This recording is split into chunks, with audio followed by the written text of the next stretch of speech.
Hello everybody and welcome back. I am the Sovereign and this is my court. If this is your first time in attendance, welcome. How? Please consider hitting the subscribe button before you leave our kingdom. We are here to talk about yet another queen. Coming from Mexico, Miss Irma Miranda has won the crown of Miss Universe Mexico and is on her way to the big stage. And of course, we're going to talk about her. I was in the Discord when the crowning and coronation was getting ready to happen. I was there talking to some of you guys. A lot of you were like super into it, but I didn't actually get to watch the full run through of competition because I told those of you that I was hanging out in the Discord with at the time that I was getting ready to start my first time going axe throwing, which was really fun. I am not the best at it, unfortunately, but I did well enough, especially for it being my first time. So I'm thinking I might actually have to watch the full run through because I had some questions about the winner and some of the contestants, and I still haven't seen the competition, so maybe we will do that. You guys let me know if you're interested in discussing the full competition and other competitors in Mexico. Otherwise, I'll just watch it by myself, but you guys let me know. Let's talk about Irma. Irma is a very confident competitor. That's to be expected from any Latin American country at this point. I expect that, especially for coming from Mexico. Those girls have been very consistent in their confidence. However, the technical performance was not a performance that I expected. I didn't see that coming. Her swimwear performance was very whippy, very stiff. It was weird. I adored her confidence, and I can tell that she's actually put in some fitness into her body. That is not just a naturally slim body. She is fit. I can see the build in her abdomen. I can see the build in her shoulders. She's clearly a fitness girl, but her steps, her positions, everything was very sharp, extremely sharp. You guys all saw that very whippy turn, fast action turn that she did on stage. Everything that she did, every pose that she did kind of felt like that. She even chin chucked at me, and it was a very sharp chin chuck. I didn't expect that coming from Mexico because have we ever seen something like that happen? That's a technical issue that's going to have to be dealt with because even though swimwear is supposed to be full of excitement and energy and personality, you still present with poise and grace. And I have to be honest, you could not, in good faith, in any situation, in any world, describe that swimsuit performance as graceful. That was not a graceful swimsuit performance. My biggest issue with watching this performance was that walk. Do those knees bend? Everybody talking about the way you're walking, moving, grooving, look, I wanted to take a stick and just stick it in the back of her knee, just bend your knees. Her legs were extremely stiff. Even when she put her foot down, like there was no bend in the knees. And a lot of you are sitting there like, well, don't you always talking about keep your knees straight. You're telling the girls to keep your knees straight. You bend your knee when you lift your foot. The moment you extend that leg, you follow through with a straight leg all the way through.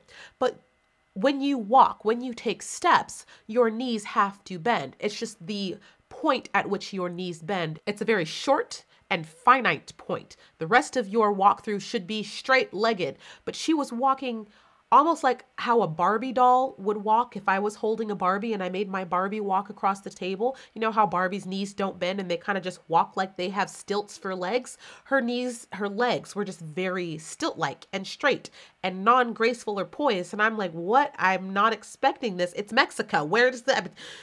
Okay, I'm calming down. Now, luckily, Irma's evening gown walk was a lot better. It was much more graceful, which is weird to see her go from that to this, where we're having gentle knee bends and leg extensions. It was weird. I'm like, why is there such a difference between the two performances? Because the fluidity of movement in her evening gown performance was much better. Now, it should be better because it's evening gown. It requires more grace and poise. But this performance was miles and leagues ahead of what I saw during her swimwear. And she was greatly utilizing her face, even though those transitions were not as smooth as they should have been. The fact that she's using her face at all is just great because we've talked about how other women just don't, and they just hold the same facial expression the whole way through, and they're not giving us that dimension and emotion Irma was really trying to showcase her relatability, her emotion, her smile, her confidence. And I liked that. That's something that is entirely engaging and captivating. And I loved every second of having her face in front of me.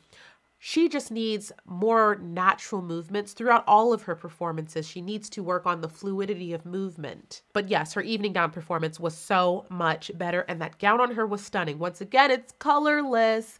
I still see that we're stuck in the colorless gown thing. I'm still seeing that we're stuck in the golds and the silvers and the whites and the nudes and the... I'm over it. You guys know that I'm over it, but I'm not going to take away from the fact that this gown actually looked amazing. Like, it was gorgeous. I mean, where's the color? Can we get color this year somewhere, please? An emerald green, like a jewel-toned purple. Like, for God's sakes, even like two-toned dresses. Give me something. Did Catriona teach you nothing? Back to Irma. She looked glamorous, gorgeous. She definitely has the look of a Miss Universe. Her looks is not going to be a problem whatsoever, like captivating, right? She's fine. Her greatest attribute, I think, is her speaking ability. She's relatable. She does not speak the same way she performs.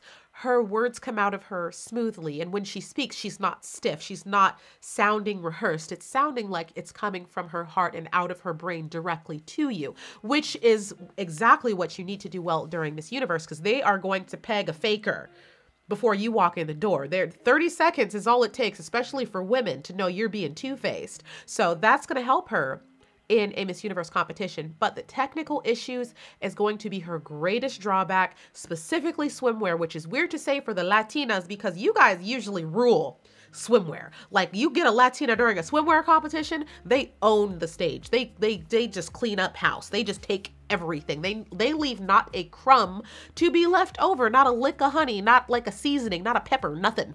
And I think that's what Irma was really trying to do. She wanted to like be really energetic in her swimwear competition, and that resulted in some really unnatural bodily movements, you know, doing the chin chuck and all these different like sharp, striky poses, and it just does not work. Even in modeling, you don't want to do that. Every movement that you make should be very gentle, natural, and smooth. You never want to just strike different, you know, unless you're like one of those really good models who can transition so quickly.